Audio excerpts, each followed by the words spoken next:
अगर मैं बात करना चाहूँ हमारे देश की शिक्षा प्रणाली की, तो जब हमें एक अच्छे अभियंता की आवश्यकता थी तब हमने इंडियन इंस्टीट्यूट ऑफ टेक्नोलॉजी का गठन किया। जब हमें एक अच्छे डॉक्टर की आवश्यकता थी तब हमने एम्स का गठन किया। लेकिन जब हमें सदियों से एक अच्छे राजनेता की आवश्यकता है तो हमने अब तक इंडियन इंस्टीट्यूट ऑफ पॉलिटिक्स का गठन क्यों नहीं किया? जैसे हमारे प्राण बचाने के लिए एक अच्छे डॉक्टर की आवश्यकता होती है, उसी तरह हमारे देश के प्राण, इस देश के संविधान की सेहत को हम किसी अयोग्य के हाथों में कैसे सौंप सकते हैं? मुझे राजनीति से परहेज नहीं, राज करने की नीति से ऐतराज है। चुना हुआ उम्मीदवार जनता का राजा नहीं बल्कि जनता का सेवक होता है, जो जनता की हर एक समस्या का समाधान कर सके। किसी ने क्या खूब कहा है कि हमारे राजनेता तो पहले आंखें फोड़ देते हैं और फिर चश्मे दान करते हैं। लेकिन मुझे दुख तब होता है जब हमारी भोली भाली जनता उसके कर्म और विचार देखकर नहीं बल्कि उसके धर्म, पार्टी और प्रचार देखकर वोट करती है। हमारा राष्ट्र निर्माण तब संभव होगा जब एक पार्टी विरोधी पार्टी का विरोध करने से पहले उसको सफल बनाने में उसका सहयोग करेगी। जब संसद में लड़कर नहीं बल्कि नीतियों को समझकर फैसले लिए जाएंगे।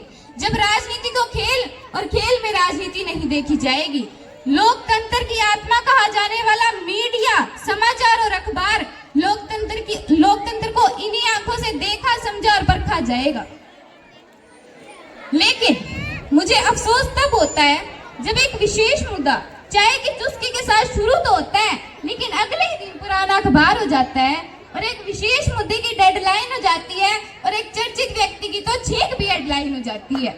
हम एक ऐसे समाज में जी रहे हैं जहां हम समझ नहीं पाते कि हम गंगा को पूजित कर रहे हैं या प्रदूषित कर रहे हैं। याद रखना, हमारा राष्ट्र धर्म एक ही बात कहता है कि वो तुम्हें हिंदू कहेंगे, वो तुम्हें मुस्लिम कहेंगे, लेकिन तुम्हें भारतीय होने पर अडिग रहना होगा।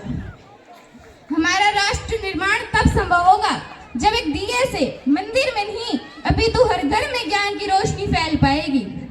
जब चद्दर केवल मस्जिद में नहीं हर सर्द बदन को उड़ाई जाएगी। जब शांति केवल चर्च में नहीं दो भाइयों के बीच में नजर आएगी।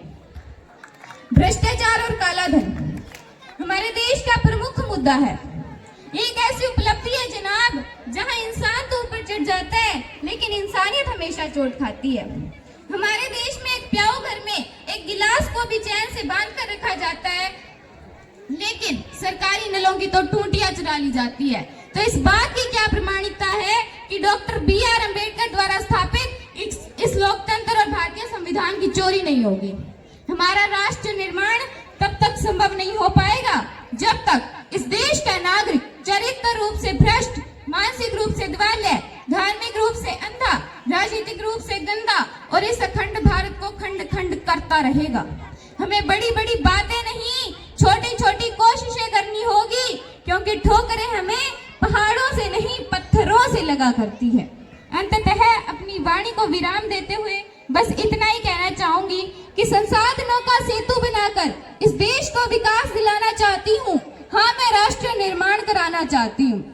घर आई उस नवी नवेली दुल्हन को सावित्रीबाई फूले के समान दर्जा दिलाना चाहती हूँ।